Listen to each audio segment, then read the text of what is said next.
Bring in show music, please. Hi, I'm CNBC producer Katie Kramer. Today on Squawk Pod. Apple enters the AI arms race. In OpenAI-Siri pairing, no more green bubbles. Wall Street Journal tech correspondent Joanna Stern on the new era. People need to think about this as you can choose what search engine you use on your iPhone in Safari. Well, I think you're going to be able to choose which large language model you use through Siri. And reading the tea leaves from Europe's elections. Global watcher Richard Haass says it's a tough time to be an incumbent at home and abroad.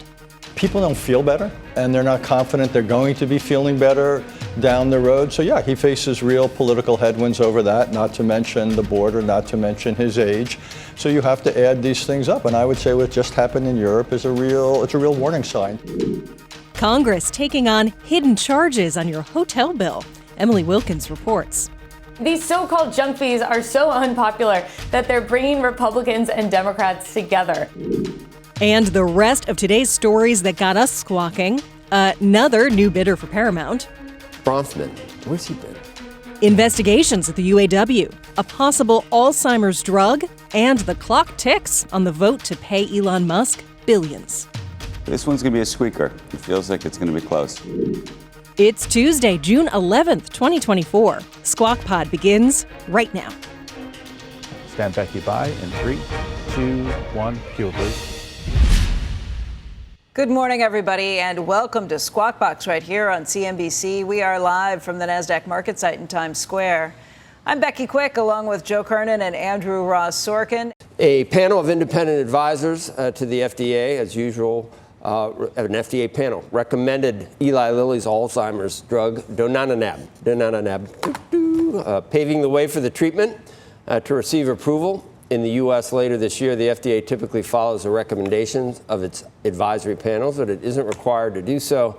If cleared for use, this would be the second Alzheimer's drug of its kind currently on the U.S. market after a treatment called Leqembi from Biogen. This is not something that necessarily attacks the underlying causes, but it can appear to put Alzheimer's into a kind of remission where there's no amyloid. There's no amyloid plaque. But just getting rid of amyloid plaques, we still don't know whether it comes, whether amyloid causes or whether it's a result of getting the Alzheimer's. So they're still looking for the underlying pathology of the disease. This could be combination therapy with something else, and they're going to keep working on the underlying cause. I mean, it's a great cause for hope and an awful disease. Right. So probably doesn't do much for Lilly, as we talked about yesterday. Well, Lilly's got bigger fish to fry. All about obesity. Weight loss drugs. It's been like a tech stock. It's been like an AI stock almost. I forget what it's worth, $800 billion, something like that. Yeah. Meantime, UAW President Shawn Fain under investigation by a federal court-appointed watchdog who's tasked with monitoring the union and eliminating corruption. That's according to a court filing yesterday. The monitor is Neil Barofsky, if you might remember him. He oversaw the Troubled Assets Relief Program, or TARP, for the Treasury Department back during the financial crisis. And he is now investigating whether Fain abused his power as union president. He's accused union leaders, including Fain, of obstructing the investigation and interfering with his access to information. Fain didn't specifically address any issues in the court filing itself, but said taking our union in a new direction means sometimes you have to rock the boat, and that upsets some people who want to keep the status quo. He said he's encouraging the monitor to look into any claims made about his leadership. That's a weird story. I didn't understand all the claims that had been made originally. Apparently there was the Treasury Secretary there at the union who they'd taken away basically all of her powers, said that she'd been involved in some bad things. She countered back that no, she wasn't. It was them who were doing it. And, it harkens up bad days of old unions way back when. Another UAW story. The UAW announcing a tentative contract agreement at an Ohio factory that makes batteries for electric vehicles. The deal covers 1,600 workers at a Lordstown plant operated by Ultium Cells. That's a joint venture between General Motors and LG Energy Solution that produces batteries for GM electric vehicles in case they ever actually sell one. That's what I was not sure whether I should actually say. I probably shouldn't. GM sells a few, But it has been problematic. We know what's happened in recent months to Hertz and Ford. And the UAW plans to use this contract as a template as it negotiates agreements at other battery plants in the U.S. It calls for a wage of over $30 an hour, goes to $35 an hour over 3 years. Starting wages were just $16.50 when the plant opened just a couple of years ago. That's the kind of thing we see. That's what Santelli keeps talking about over and over, hammering home that wages eventually, when they double, you see that as a component of prices and inflation. And inflation. Yeah. And that's why inflation is sticky. Former media executive Edgar Bronfman Jr. has expressed interest in buying National Amusements. That's the company that controls Paramount Global. That's according to a Wall Street Journal report that says he's considering a bid between $2 and $2.5 billion and would be backed by PE firm Bain Capital. Bronfman formerly ran Warner Music and liquor giant Seagram. Sherry Redstone is in advanced negotiations to sell a majority stake of National Amusements to Skydance Media and merge Paramount with Skydance. Separately, Hollywood producer Stephen Paul is reportedly lining up financing to make an offer for National Amusements of around $3 billion. But this was their last chance to go look. They've got a little bit of time here trying to see if there are any other potential buyers. I don't know how you match some of these buyers up, but this gets back to that original question of whether you just sell National Amusements or whether you do a deal that brings in other shareholders as well at Paramount. Is Mount or Mount? I always think, is it? Mount. Yeah. Bronfman, where's he been? Remember we used to talk about him all if you remember, the time. because he sold MGM. But let's go back even further. Ago. Let's go back even further. Bought Warner Music. No, Seagram had a big stake in DuPont, remember? And this unbelievable dividend income. And he sold that, remember, to get into the movie business. Activision he was in at one point. To get in the movie business and totally... Mid-90s, yeah. And that did not work out well. And a lot of Seagram shareholders were like, what happened to our DuPont, into that dividend? And now you're 30 years ago. That's why I'm saying, where's he been? And then he finally got back in a little way to, I guess, into music. And has that been successful? Has he been successful now? I thought Warner Music in the end worked for him, but then he was out of Warner Music, and then he was buying other businesses. I don't know. That's why I'm asking. Because we used to talk to him a whole bunch of all other the time. businesses. Yeah. So what did he finally, is he doing great now? If he's able to buy National, he started on third, and then they moved him. He kind of got picked off by the catcher. I've always had a soft spot for Edgar. Yeah. You can't let that cloud how you would gauge his relative success versus he did have a pretty good start, as you said, from that family. One of Tesla's longest-standing shareholders is backing Elon Musk's pay package. Bloomberg reports that Scottish asset manager Baillie Gifford will vote for that package at Thursday's shareholder meeting. Baillie Gifford was once Tesla's largest shareholder after Musk and has held the stock for more than a decade. It began reducing its stake in around 2020 and holds about 0.5% of Tesla across several of its funds. 0.5 adds up when it's worth. Yeah. This one's going to be a squeaker. It feels like it's going to be close. Yeah, it's been amazing to hear all the back and forth. Calster's weighing in yesterday, too, I think. Lawmakers targeting hidden hotel fees in a vote could come this week that would require more transparency about mandatory charges. Emily Wilkins joins us now with more. That resort fee kills me every time, my friend.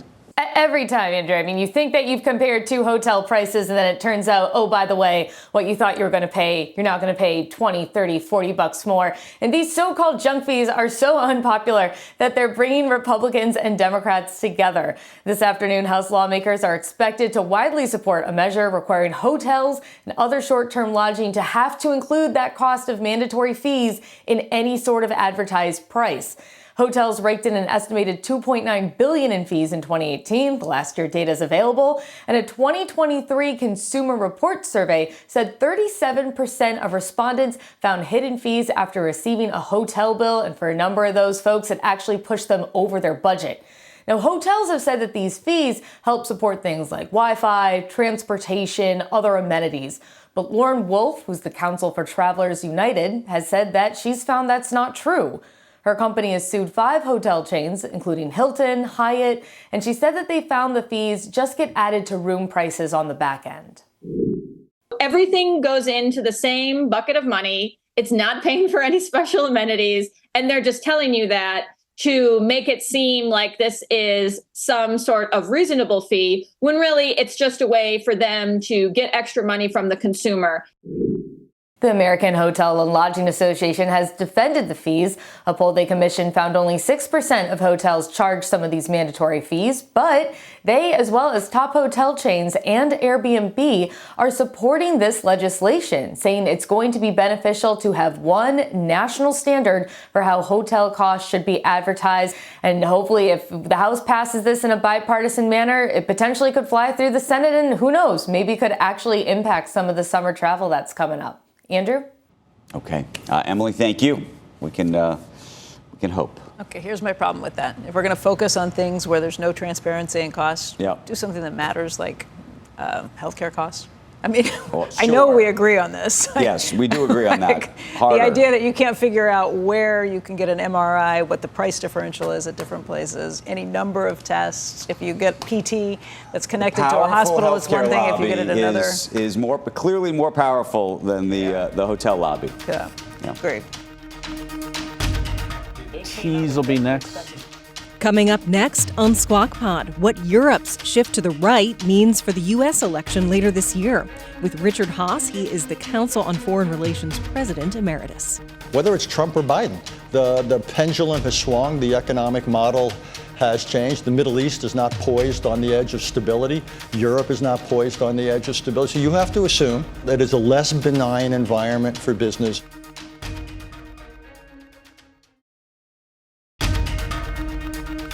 And we're back. This is Squawk Pod. Up and Andrew, Q. You're watching Squawk Box on CNBC. I'm Andrew Ross Sorkin, along with Joe Kernan and Becky Quick. French bond yields jumping to their highest level since November after President Emmanuel Macron saying he would not resign, quote, whatever the result of the upcoming French parliamentary elections. Macron began his second 5-year term in 2022, but his administration has been under increasing pressure since a far-right surge in Sunday's EU elections. Joining us right now is Council on Foreign Relations President Emeritus Richard Haass. He's a senior counselor at Centerview Partners, and it's great to have him at the table to help us break down what has just happened over the last week and what it means. Interesting week, and we're heading towards what the French like to call cohabitation. After the elections late this month and early in July, you are clearly, Mr. Macron, his party is going to get hammered. So if you had to write an essay for Foreign Affairs right now, what would your essay say about the takeaways from what just happened? Okay, what it shows is, it's a really bad time to be an incumbent. European incumbents pay a real additional price for low economic growth, prolonged, high levels of immigration, and overregulation. You add all that up, incumbents are going to get hit everywhere. But what does that say about the politics of Europe? By the way, what does it say about the politics here? What it says about politics there is, how would I put it? Europe's great at regulating, not so good at innovating, and not so good at growing, and we're seeing the effects of that. And again, open borders, relatively open borders over years have also really hurt. Look, anytime the incumbents don't deliver, they pay a political price, and that's the message here. And so, by the way, it's a message elsewhere. We saw it in Argentina. We saw it in India. We're seeing it everywhere around the world. If you're the incumbent, right, and people don't see measurable improvements in their living standards, they're not confident about the future, you are going to pay a political price. But then what does it say to all of these businesses who have looked to a France to say, okay, I'm going to invest there, or I'm going to invest in India? What are they supposed to think now? Well, in terms of France and Europe more broadly, you've got to think twice, because as it moves to the right, you're looking at a really large welfare state. What's interesting now is right and left overlap in some areas in Europe, as well as here, by the way. Yeah. No one, by the way, is in favor of small government. We're seeing it here. We're seeing it there. And you've got to think about it. I think banking regulation has been fairly heavy in Europe, is likely to go that way. So businesses are going to have to think twice. You're not going to have robust growth rates. India, a lot of people are looking to as a kind of alternative to China, but it doesn't quite, emerge as how would I put, separate and equal. So I think there's going to be some frustration there. Just in terms of what it means here, you pointed out that Europe's had a slower economy. They're better at regulating, not so good at innovating. But there's a lot of discontent here when you look at inflation and wage growth that until recently has not kept up with inflation. Does that play out the same way? How do you see this? Well, it's clearly a headwind for Joe Biden. That no matter what the objective measures are and certain things about economic growth and levels of employment, people don't feel better. and they're not confident they're going to be feeling better down the road. So yeah, he faces real political headwinds over that, not to mention the border, not to mention his age. So you have to add these things up. And I would say what just happened in Europe is it's a real warning sign to Democrats. There's no doubt, though, that one takeaway from Europe is that the Greens got absolutely hammered. And green, in some respects, means deindustrialization or going to Russia for your natural gas, however you want to see how that, closing down nuclear reactors, all of it converging with AI needs and grid needs, which are going to be just exploding. So we're going to need energy. Transition's not going well. People are chafing at what's necessary to reach those aggressive goals that Europe embraced more than we have here. Well, I think there's a real lesson in this, that energy transitions got out of sync and people were moving against anything carbon related and traditional fuel related before they could dial up the other side, and people got caught. And that I think is the lesson. And wasn't it obvious? Everything, yeah. I would have thought it was pretty obvious. In retrospect, it's certainly obvious. We spent $12 trillion, or I don't know how much, but we're still at 80% fossil fuels. Yeah, we're going to be at a heavy fossil fuels. And we can look at the mix of fossil fuels, less coal, obviously they don't more do that gas. No, but you've got to do that. And we're looking at fossil fuels. By the way, this transition, we're not talking years. We're talking multiple decades. And that's what people have to internalize. What do you tell all your, now that you're a big investment banker? Thank you. What do you know? Well, what do you tell all your clients about what's happening here and what they should do about it? Look, I think for any business, you got to assume it's a really turbulent world, much more turbulent going forward than it's been in that. We're going to look back, by the way, Andrew, at the last couple of decades or more as almost a golden age of geopolitics. Okay, so you're just very pessimistic then about the future. I am worried about reemergence of geopolitics, the absence of trade, over-regulation on a few issues. What I feel positive about, though, is technology. Think about it. We got through the COVID pandemic because of two technologies, mRNA vaccines and Zoom. Right. Zoom is probably the underappreciated technology there. I think we're probably going to get through a lot of the climate issue, not because of these annual gatherings, which are real wasteful gab fests. We're going to get through them because of technology. That is the hope. So I think on a lot of issues, that's what I'm positive about. But if you're talking about the breakdown, effectively, of the world order, of the Klaus Schwab future. There's not going to be a world president. Andrew was pitching the idea of a world president. Some of us may welcome the break. If Davos is not at the center of things. But look, if you look at the top, I don't know, Fortune 50, Fortune 100, Fortune 250 companies in America, they effectively are multinational companies. That is the business. Everyone. And if you're saying that's not the business in the future, or that's a much more complicated business, that's actually a thing that I actually imagine most investors don't think enough about. True, because it doesn't plug into models, but that's the reality. You have to assume that U.S.-China ties are going to remain, shall we say, defined by friction. More, not less restrictive. You've got to assume that global trade is not going to come back. We're not going to have a successor to the already unsuccessful Doha round. We're looking in this country at more protection and more industrial planning, whether it's Trump or Biden. The pendulum has swung. The economic model has changed. The Middle East is not poised on the edge of stability. Europe is not poised on the edge of stability. So you have to assume, when you look around the world, it is a less benign environment for business than looking backwards. Okay, now throw tariffs into the mix too. Yeah, tariffs are in the mix. People are going to reciprocate, and they're going to be inflationary. I actually think, if I look down the road, and this is more your department than mine, but I would think inflationary pressures are going to grow if we close down immigration, we introduce tariffs here, you get reciprocal tariffs elsewhere. How is this not going to be inflationary? Richard Haass, thank you, sir. It's such a sunny day. I'm sorry, I feel badly having come here. You didn't tell us what you tell your clients. I know what you tell them. Leave a voicemail. I'll call you at the turn. I'll call you at the turn. But I'm really disappointed we didn't talk about the Open. I know. You're letting me down. You're letting me down. He'll talk about the tennis Open. He said I'll talk about the tennis Open. I'm happy to talk about tennis. We can talk about what just happened in France, the French Open. I love tennis. You're back to Europe. Golf. If Scotty Scheffler wins, this is even more than the Tiger Slam, maybe, right? Well, no. It'd be up there. It would be up there. And he got to shake Jack's hand. That was pretty cool. Mr. Nicholas, excuse me. Mr. Nicholas, yes.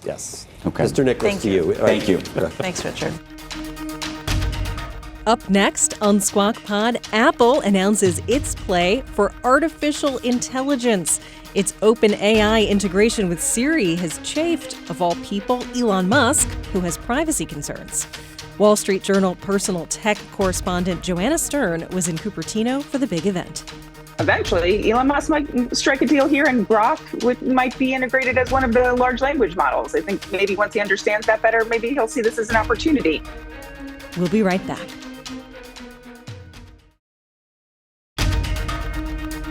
You're listening to Squawk Pod from CNBC.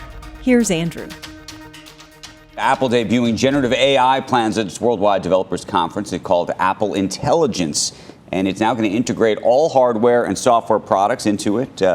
Plus, users can ask Siri to use ChatGPT. That feature apparently irking Elon Musk, who called the software integration between the two companies a, quote, unacceptable security violation and threatened to ban Apple devices from his companies if the company integrates OpenAI at what he described as the operating level.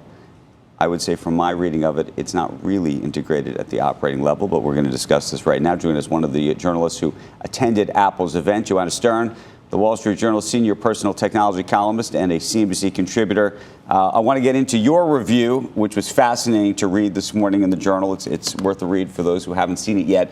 But help us answer the question. Maybe I don't understand it. It did not appear to me that ChatGPT is genuinely integrated at the operating level, more that this was something that you would sort of use almost like an API and sort of push out to in certain instances when you need it, but that it wasn't necessarily living inside the iOS itself. Absolutely correct. What Apple talked about yesterday was doing a lot of this AI processing either in Apple's on the device or using Apple's cloud services, what they've called private cloud compute. And this is a way they've invented basically that it's secure on the cloud and it's in their servers and in their world. That said, if there is something that requires a larger language model and Apple feels like we can't answer that, they're going to go out and ask you if you can ask ChatGPT. But you get a pop-up. They showed this a number of times during the presentation. You get a pop-up, a notification that says, can we go ask ChatGPT this question? And you confirm that. So what was your general, and so, by the way, before, just to finish this off, if you were Elon Musk, and I don't remember if he had tweeted this prior to the presentation or right after, but if you were to actually dig into this and look at it, do you think that he would say this is integrated or not? I think Elon Musk had a very rash reaction to hearing the news, hearing ChatGPT is integrated in iOS. And sure, you can think that, but that's just not the case, at least according to what Apple is saying and what they're showing. It also seemed to me that longer term, and there were some references to it yesterday, it's very possible that in the future, instead of just going out to go use a large language model like ChatGPT, you may very well do it with Gemini. You may very well be able to click off and go to Grok if you want. Absolutely. Absolutely. People need to think about this as you can choose what search engine you use on your iPhone in Safari. Well, I think you're going to be able to choose which large language model you use through Siri. And that was really the point they were making yesterday, is that Siri is going to be this portal to getting information and your AI assistant. They never use the word or term AI, but your Apple assistant or your Apple intelligence. And so eventually, they say, there may be other large language models that integrate through there. Google, Claude, whichever ones that are out there now, Apple will have to make that deal. But they've made this first deal with OpenAI. And so now Siri can go and do that. Can I ask both of you, actually, because I've been trying to figure out the Elon Musk reaction to this. You guys both follow this really closely. Just his reaction to this, he's not threatening to ban Microsoft devices from his offices. And I think it's more about just banning them from the devices, but making sure people realize he feels so strongly about this. Is it a competitive thing? Because now OpenAI is going to be able to train potentially off of all the data it would be getting from Apple Well, I will users, try. I mean, you have Joanna as the expert. I will say this, two things. Yeah. Apple said repeatedly that OpenAI would not be able to actually train effectively off of this data because they're not going to actually get the data, which I didn't understand, Joanna. We got to figure out. I want to actually get into that. The second piece is Microsoft obviously has laptops, doesn't have phones, so that's not necessarily, I think, what we're talking about. Android might be something different, and I don't know where he stands on that. I think he feels differently about Google than he does and OpenAI, because he's just mad at OpenAI. He has a personal view about OpenAI. But that's my take. Joanna, what's yours? Similar take. look, eventually Elon Musk might strike a deal here and Grok might be integrated as one of the large language models. I think maybe once he understands that better, maybe he'll see this as an opportunity. Around Microsoft, I mean, look, Microsoft not until now with its Copilot PCs has been that deeply integrated with OpenAI and the operating system level, or had the ability to integrate that way. But also, yes, I mean, you're talking about the iPhone versus, maybe an HP laptop or whatnot. Joanna, was your sense that the AI assistant effectively that's going to be on device, and this is now Apple's AI, which I imagine are going to be smaller language models that are sitting on these chips effectively, that they're good, or that they're good enough, or that they're as good as what could be done if OpenAI was allowed to go wild on the device, if you will, or compared to Gemini, which might live on an Android device? Well, I think this is the really interesting thing we're seeing on devices. So Samsung's taken a similar route, that for doing specific things that you don't need these large language models, right? If you want to transcribe audio and then summarize it, you don't really need that large language model. If you want to make images, or you want to make what they're calling Genmoji, right, which are generative AI emojis, you don't need to go to this super large language model. You can use a lot of models that are either local or that are going to Apple's own cloud.